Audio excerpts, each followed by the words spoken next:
The message no one could hear. The stars outside the window were cold and quiet. Deep space had always been this way, silent, endless, and lonely. Eli sat alone in the communication room of the human patrol ship Orion's Echo. He was a young officer, not very special, not very important. His job was simple: monitor signals from space and report anything unusual. Most days there was nothing, just static, empty waves. But tonight was different. He was sipping a warm cup of synthetic coffee when a light on his console blinked. Blue, not red. That meant the signal wasn't dangerous, just strange. Another glitch? He muttered to himself and leaned forward. The signal didn't have sound. No words, no music. Just a soft, strange hum. A rhythm, almost like a heartbeat. It wasn't loud. In fact, no one else on the ship even noticed it. But Eli felt something, deep inside his chest, like someone was crying. He looked around the empty room. Nobody was watching. The ship's AI assistant, a small glowing cube, floated beside him. AI, Eli said quietly. Do you hear that signal? The cube blinked. It is not a language, not a code, possibly interference. But it feels sad. Feelings are not part of signal analysis, Officer Eli. He turned the volume up, but still, silence, just that strange hum. Later in his small sleeping pod, Eli couldn't sleep. His dreams were filled with flashes, shadows, stars, and golden eyes. A face, soft and wild, with fur like fire and ears like a fox. She looked scared. Her mouth didn't move, but he could hear her in his head. Please help me. He woke up sweating. The next day, Eli returned to the signal. He tried decoding it again using every tool he had. Nothing worked. The others on the ship didn't care. Probably just a dying satellite, one officer said. Or leftover alien junk, said another. But Eli couldn't let it go. Something inside the signal was calling him. He started drawing the face he saw in his dream. A girl, not human but not fully animal either. Her eyes were full of pain, and her ears, like a fox. He stared at the drawing. Who are you? No answer. Just the hum. He hid the signal from the ship logs and began working alone late at night. His AI warned him again. You are breaking protocol. This may lead to punishment. I don't care, Eli replied. Someone's out there and they're hurting. On the fifth night, the signal changed. For a moment, Eli heard something new. Not just a hum, a voice. But not with his ears. You can hear me? You're the only one. Eli's heart raced. Yes, he whispered. I hear you. The voice faded. Now he was sure this wasn't just noise, it was a message, and it was meant for him. He checked the signal's origin. His eyes widened. It came from a sector long abandoned by the Human Federation. A place marked quarantine. No one had visited it in over 200 years.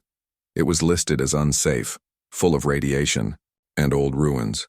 But someone, or something, was alive there. He needed answers. He copied the signal and erased the logs. Then he made a decision that could change everything. Late at night, while most of the crew slept, he altered the ship's course, just a small change. Not enough for anyone to notice, but enough to move them closer to the source of the signal. As the stars shifted outside, Eli looked at the drawing again. The fox-like girl stared back at him. He whispered, Hang on, I'm coming. Far across space on a dark and broken planet, something stirred, and for the first time in centuries, someone heard her silent cries. The Vulpine girl Eli had changed the ship's course. The computer didn't notice. The crew didn't care. Deep space was big and slight route changes were common. But to Eli, that small shift meant everything. He wasn't following orders anymore. He was following a voice no one else could hear. Every night, the dreams grew stronger. He was no longer just watching the fox-like girl. He was walking beside her in a forest of silver trees under a sky with 3 suns. She never spoke with words, but her feelings reached him like waves: fear, loneliness, hope. Sometimes she looked at him with eyes that said, "Why did it take you so long?" Eli would always answer with the same question, "Where are you?" But she never replied. One night the dream changed. This time, Eli saw her running. She was barefoot, bleeding, her breath heavy. She ran through a glass tunnel, alarms flashing behind her. Machines chased her, tall, metal, and silent. She turned one last time, stared at him, and whispered into his mind, "They locked me away, but you're the key." He woke up gasping. The ship dropped out of hyperspace near the dead sector. Before him hung a planet surrounded by thick black clouds. No sunlight touched its surface. The official records called it D4X9, abandoned after a failed science project over 200 years ago. Radiation, virus experiments, war crimes. No one knew the real reason it was quarantined. But now, Eli knew one thing. She was there. He scanned the planet. No signs of life, no heat, no cities, just one tiny power signal, underground. The AI spoke. "We are not authorized to enter this sector." "I know," Eli said, and launched his personal shuttle anyway. The descent was rough. The atmosphere was thick with dust. Lightning flashed across the dark skies. The surface looked dead, like a graveyard of a once-living world. He landed near an old research station half buried under rock and ash. Inside, everything was silent. Dead machines, broken lights, empty halls. But as he walked deeper, the voice returned, not loud but clear in his mind. "You're close." His heart pounded. "Where are you?" he whispered. No reply. He followed the signal deeper underground, through rusted doors and dark tunnels. Finally, he reached a round metal chamber. In the center stood a glass pod, glowing with soft blue light. Inside it, the girl, just like his dreams. She floated in liquid, curled up asleep, or maybe unconscious. Her long fur swayed gently in the fluid. Her ears twitched slightly. Her face was calm but tired, like someone who had been crying for a long, long time. Eli stood frozen. She was real. He placed a hand on the glass. Her eyes opened, golden, wide, terrified. Their eyes met. Eli felt something slam into his mind. Not pain, but memory. A flood of images poured into him. A world full of Vulpine, people like her, peaceful and beautiful. Children playing with floating lights, villages singing through thought. Then, war. Burning cities, soldiers, screaming mines, machines dragging her people into cages. Then darkness, cold, silence. And then, him. "You can hear me." Her voice came again, directly into his thoughts. "Yes," he whispered aloud. "I can." Her hand touched the inside of the glass, matching his. Then the lights flickered. A second chamber door hissed open. Heavy metal footsteps echoed from the hallway behind him. Eli turned. Something else had woken up. A tall machine stepped into the room. Its body was armored. Its eyes glowed red. It was built to guard, to kill. The pod beeped. It was unlocking. "AI," Eli said quickly. "Prepare emergency exit route." "Escape not recommended," the AI replied. "I wasn't asking." The pod hissed. Liquid drained. The girl fell forward, weak but alive. Eli caught her. The machine moved fast.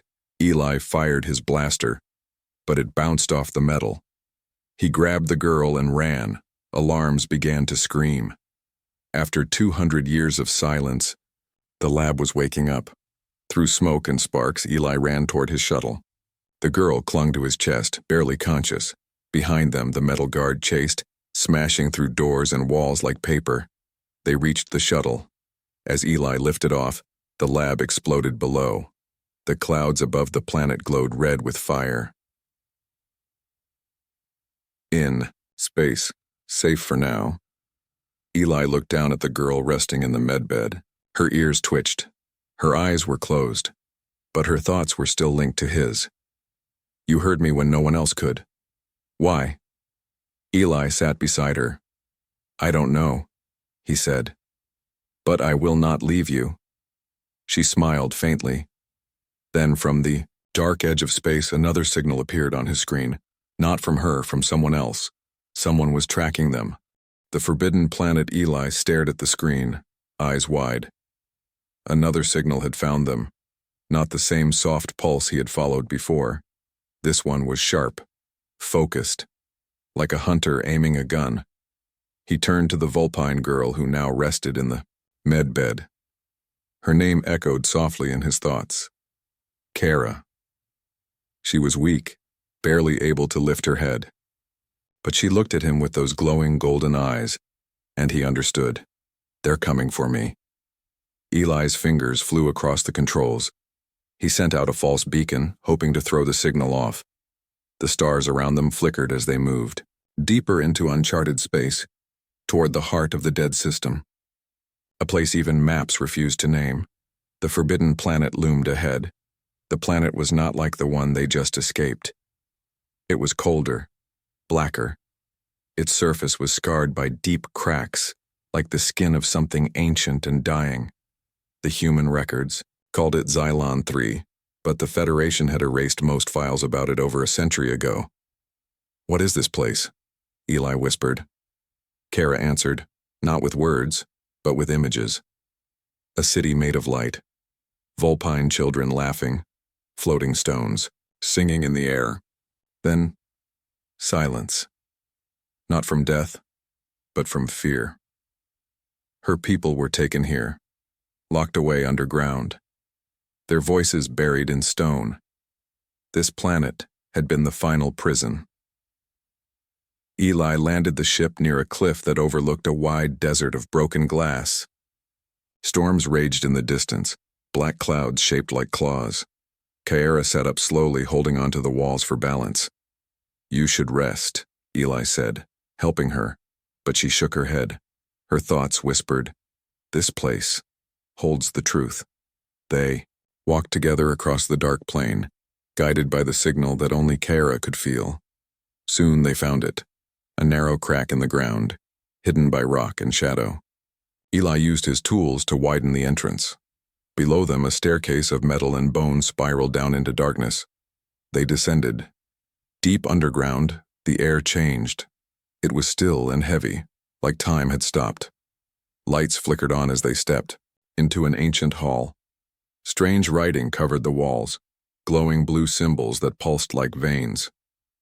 At the center stood a round door sealed tight. Kara placed her hand on the door. The lights flared. The door opened with a groan, revealing a massive chamber filled with pods, hundreds of them. Each one contained a Vulpine like her, frozen in sleep, unmoving, unaging. Eli stared in shock. They're still alive. Kara nodded slowly. Her mind trembled with pain.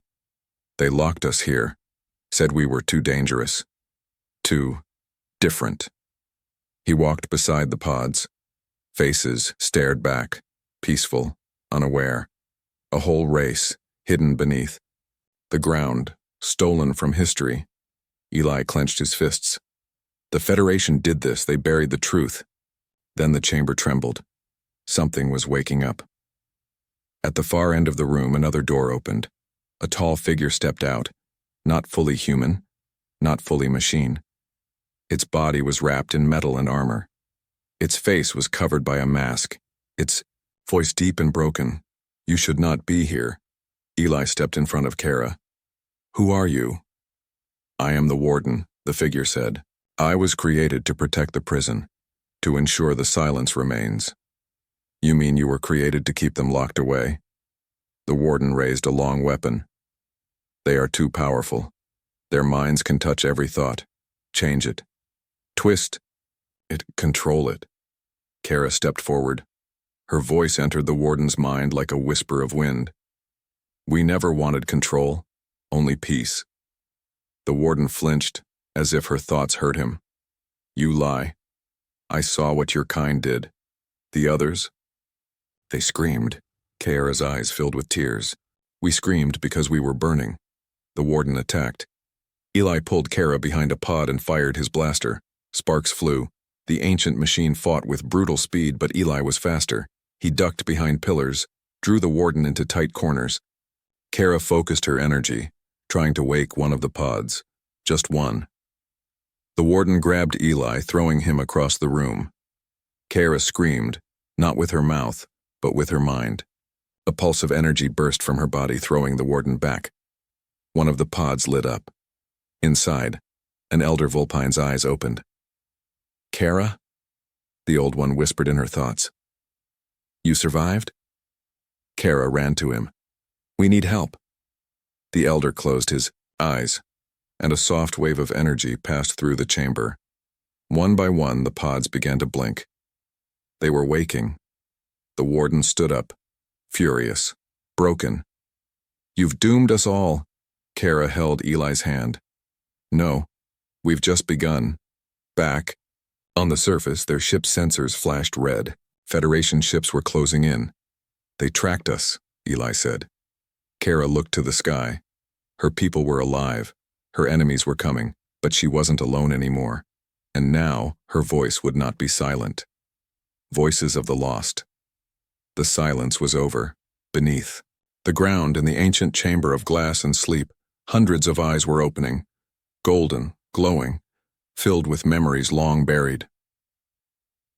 Kiara stood in the center of them all. Her mind reached out, brushing against theirs like the soft touch of wind on still water. Eli watched from beside her. He could feel the pressure inside the room, like voices trying to rise after centuries of being held down. The elder Vulpine, still weak in his pod, looked at Kiara. You survived. You heard the stars cry. Kiara nodded. And you brought a human? Eli stepped forward. My name is Eli. I heard her when no one else could. The elder studied him, his gaze sharp and heavy. Then you are different, like her. The chamber trembled again. Above them, Federation ships had entered orbit. The enemy was here. Kiara turned to Eli. Her voice entered only his mind. They'll try to kill us. All of us. Again. Eli clenched his jaw. Not this time.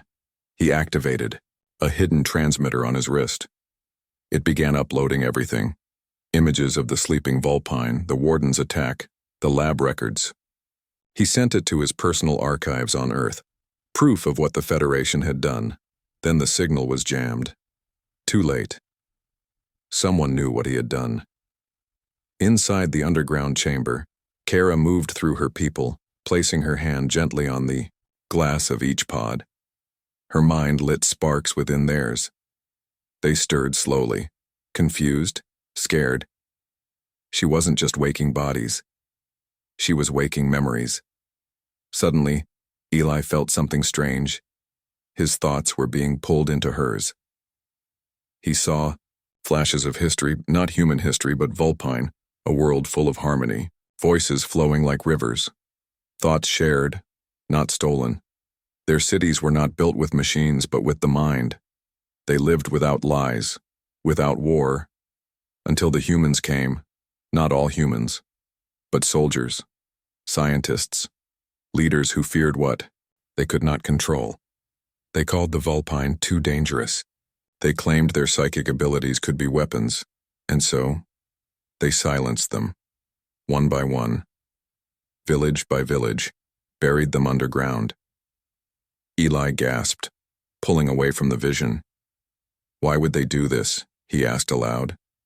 The elder replied, because truth is louder than lies, and we could see too much. Suddenly the ceiling shook. Dust fell from above. A new voice entered the chamber, a real voice, through a Federation loudspeaker. This is Commander Varen of the Human Federation. You are harboring dangerous subjects. Surrender immediately or be destroyed. Kiara looked to Eli. Her hand tightened around his. They will not listen. They will not see. Eli nodded. Then we make them. The chamber had ancient escape, tunnels, deep winding paths built by the Vulpine long ago. Eli, Kara, and the newly awakened Vulpine began to move. Outside, Federation troops were landing. They came in armor, with pulse rifles and orders to shoot, but Kara was ready. As the first wave of soldiers entered the ruins, the air changed. Their helmets began to buzz. One by one, they dropped their weapons and screamed, not from pain, but from confusion. Voices filled their heads. The voices of Vulpine minds, gentle and soft, but overwhelming. Why do you fear us? Why do you kill what you do not understand? We only wanted to be heard. Some soldiers fell to their knees. Others ran. A few raised their guns but couldn't fire. And then Kyra stepped into the open. She wasn't just a girl anymore. She was something more, a beacon, a bridge, between two worlds. Her thoughts stretched out like light, touching minds beyond the battlefield, reaching into ships above, into satellites, into orbiting networks. And suddenly, across the galaxy, people started hearing her. Not through speakers, through dreams, through emotion, through memory. Back on Earth, someone watching a broken signal in a research lab saw her image, a young Vulpine girl, eyes full of sorrow, standing in the ashes of war. And then, they heard her whisper, "We were never your enemy." Eli stood beside her, watching the soldiers freeze in confusion. "I think they're listening," he said. Kara turned to him. Her voice filled his thoughts, warm and proud. "Because you listened first." But far above, on the command ship, Commander Varen's face darkened. He turned to his officers. "Begin full wipe. Burn the site. Kill the signal. No witnesses." On the surface, the Federation warship began to charge its main cannon. Aimed at the ruins, Kara felt it. The pain, the fire, the fear. Again. No, not again. She raised her hand. Her entire body glowed with energy, her mind connecting with every Vulpine around her. Even the weak, the old, the afraid. Together, their voices became one. A storm of thought. A scream of truth. The cannon fired, and it stopped, mid-air, frozen, held by sheer force of will. The energy cracked, sparked, and then shattered into nothing. The Federation ship powered down. Silence fell over the battlefield. The enemy had failed, not with guns, but with ignorance. And now, they were the ones who couldn't speak. The hunter in the dark darkness fell across the ruins of the forbidden planet. The battle was over. The Federation ships had retreated, not because they were defeated by weapons, but because they were overwhelmed by something far older, far stronger. Truth, Kara, stood on the broken cliffside, the wind in her fur, her golden eyes glowing softly. Around her, her people moved like shadows in the night, newly awakened, unsure, still healing. Eli stayed close. His body was tired. His mind felt stretched thin. Too many memories that weren't his. But he never left her side. She stopped. A warship with her thoughts, he whispered to himself. No one would believe him. And yet the galaxy was already whispering her name. But deep in the black sea between stars, someone else had heard her too. Someone who did not believe in peace. His name was Wrecked. Part man, part machine, all silence. Once, long ago, he was human, a soldier, a loyal servant of the Federation. Now, he was a hunter, rebuilt by science, fueled by rage and paid in blood. He didn't ask questions, he didn't show mercy, and he had a new target. The Vulpine girl. His ship was sleek, black, and invisible. It moved like a ghost through space. He had no crew. He didn't need one. He watched the data packet Eli had sent.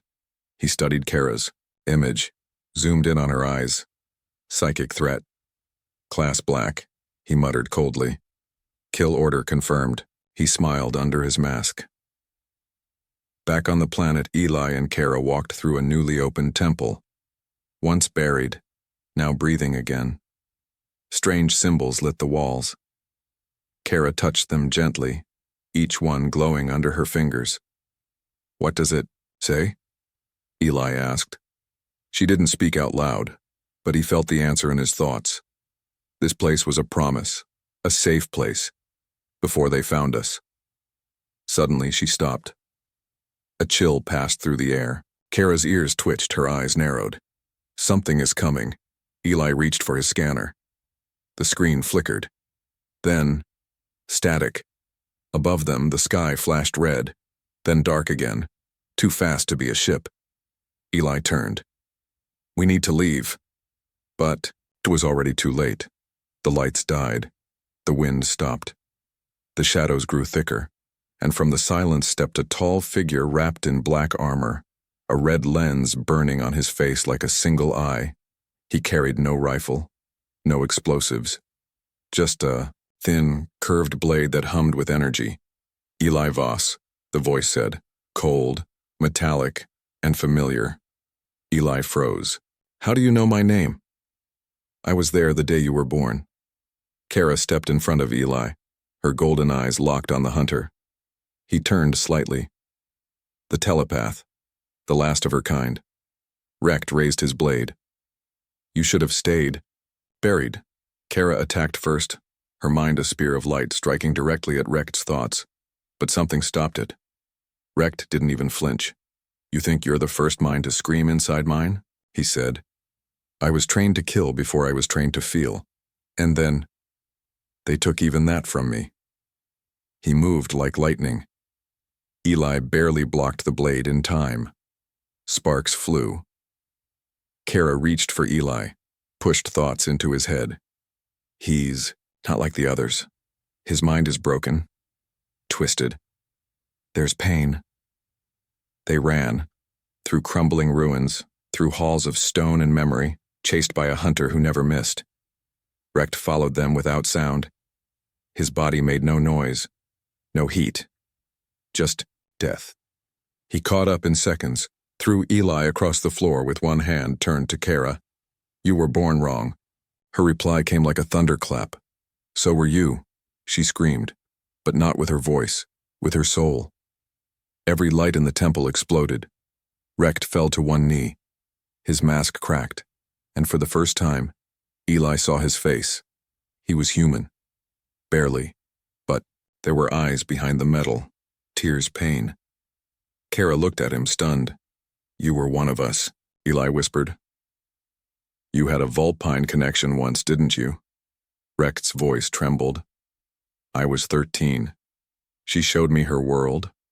Her voice was beautiful. And then they made me kill her." He stood, eyes burning again. "They said it was the only way to save me." Kara stepped forward. "I remember her," she said. "Her name was Sorel. She was kind." Recht froze. "You knew her?" Kara nodded. "She never hated you." Recht dropped the blade. For a moment, there was silence, and then a shot rang out. A sniper drone, hidden far above, had locked on Kara. The bolt flew fast. Recht moved faster. He jumped between Kara and the shot. The blast hit him in the chest. He dropped. Eli ran to him. "Why did you save her?" Recht's voice was weak. I remembered her voice. I didn't want to silence it again. Kara placed a hand on his head. She gave him peace, the only thing he had never been allowed to feel. He smiled. And then he was gone. The hunter had fallen, but more were coming. Kara turned to the stars, her eyes shining with fire. Let them come. Truth of the Federation. The body of the hunter, Recht, lay silent in the ashes of the ancient temple. Kara knelt beside him, eyes closed, one hand resting gently over his chest. Her thoughts reached into his, not to read, but to remember, to honor, to forgive. He had tried to kill her, but in the end, he chose peace. That too was a kind of voice. Eli stood nearby, staring at the stars above. Ships still moved in orbit, not attacking, not retreating, watching, waiting. He knew what that meant. They weren't just going to destroy Kara, they were going to erase her, her people, her memories, her history. Again, unless he stopped them. He walked back into the ruined control chamber, where ancient computers had once monitored the lives of Kara's people. Now, the systems hummed with new power, thanks to Kara's awakening energy. He opened the Federation archives, the same files he'd once sworn to protect. This time he wasn't hiding the truth. He was searching for it. What he found turned his stomach cold. Project Echo Fall Classified Level Omega. Subjects of high sensitivity. Telepathic capability pose existential risk to human cognitive sovereignty. Immediate containment and control measures authorized by the Unified Human Command Council. Eli scrolled further. Audio logs, footage, declassified orders, wiped news reports, confessions from terrified scientists. We didn't know they could feel pain during the scans. The child begged us to stop, but the general said no survivors. They weren't dangerous, they were different. That was enough. Eli's hands trembled on the console. He had trained his whole life to serve the Federation. Now he knew. The Federation wasn't protecting humanity. It was protecting power. He copied everything. Every document, every voice log, every face. Then, he sent it, not to his old commanders, not to his station, to the free channels, to pirate networks, to off-grid colonies, to every voice the Federation had tried to silence. Back outside, Kara was helping the other Vulpine awaken. More and more pods were opening. Children, elders, warriors, dreamers. They emerged blinking, breathing, their minds reaching gently toward Kara's. The ancient city was coming alive again, not through machines, through memory. Then Eli stepped forward. He showed them what he had found. He didn't speak. He didn't have to. Kara placed her hand on knee, his, and the memory spread, from him to her, and from her to all the others. The Vulpine didn't scream. They stood in silence. Then one of them, an old female with silver fur, said softly, "They feared what they could not hear. So they chose to kill instead of listen." Eli nodded. Not anymore. But high above them, inside the lead Federation command ship, Commander Varen was watching. He slammed his fist into the console. They've leaked the files, the whole, systems lighting up. People are starting to question everything. An officer stepped forward. "Sir, we have orders to pull back. Central is going dark." Varen's face twisted with fury. "No. We end this." He opened a private vault, in the system, and activated protocol severance. On the planet, the skies turned blood red. Kara clutched her head. Eli ran to her. "What's wrong?" "They're not just sending soldiers," she gasped. "They're sending a weapon. One that doesn't think, doesn't speak, only erases." Far above, in the silent hangar of Varen's ship, a capsule opened. A creature stepped out. Tall, armor-plated, grown in a lab. Its mind was empty. Blank. A weapon bred from the stolen DNA of Vulpine and machine, neither alive nor truly dead. Eli stared at the screen. "What is that?" Kyra whispered. "It's what they wanted to make of me." The creature dropped from orbit like a burning star. Back in the city, the Vulpine gathered. They were not soldiers, not killers, but they were not afraid. Kara stood before them, not as a girl, but as a voice for all voices that had been ignored. "This is not just about us," she said. "This is about everyone they silence. Today we speak not with hate, but with truth." She turned to Eli. "I need your help." He looked at her, broken and whole at once. "You have it." Together they walked into the storm. The sky screamed, the wind cracked, the weapon landed. It stood tall, breathing fire through its mask, blades drawn from its arms. It had no soul. It had no fear. Kara stepped forward. "You were made to kill me." The weapon didn't speak. "But I was born to remember." She raised her arms. The voices rose with her. Hundreds of Vulpine, minds linked in unity. A web of thought and light that wrapped around the weapon like chains of memory. The Tao weapon trembled for the first time. It hesitated. Eli fired his blaster, not to destroy, but to distract. Kara reached into the weapon's mind. She didn't fight it. She listened, and what she found inside was a cry. Faint, forgotten. It had once been alive. A child taken from a village twisted into a weapon. "You're not a killer," she whispered. "You were stolen too." The weapon dropped to its knees and wept. Commander Varen screamed in rage aboard the ship. He ordered every remaining weapon fired. But the fleet no longer obeyed him. Across space, Eli's message was spreading. People were rising. Truth had reached them, not with guns, with voices. And for the first time in history, the Federation was afraid, not of war, but of witnesses. Silent. No more. The stars no longer felt cold. They were watching. All across the galaxy, from hidden colonies to great human cities, people were waking up to the truth. The files Eli leaked were spreading fast. Clips of Kara's voice, memories of her people, confessions from Federation scientists, and the crimes buried in the dark for centuries. But the truth had come too late for peace. The Federation had made one last choice. If they could not hide their sins, they would burn the proof. Eli stood on the cliffside overlooking the Vulpine city, now lit with soft blue light. The once forgotten temples hummed again. The people were awake. But the sky was no longer safe. From orbit, Federation dreadnoughts were lining up, 10 of them, each armed with enough firepower to destroy continents. Their orders were simple: erase the planet. Kara stood beside Eli, her face calm, but her thoughts shaking. "They are afraid," Eli nodded. "Afraid of you, of all of you." She looked up. Her golden eyes glowed brighter than the ships above. "We have no army, no shields, no warships." "We have your voice," Eli said. "Is that enough?" He reached for her hand. "Yes, because this time the whole galaxy is listening.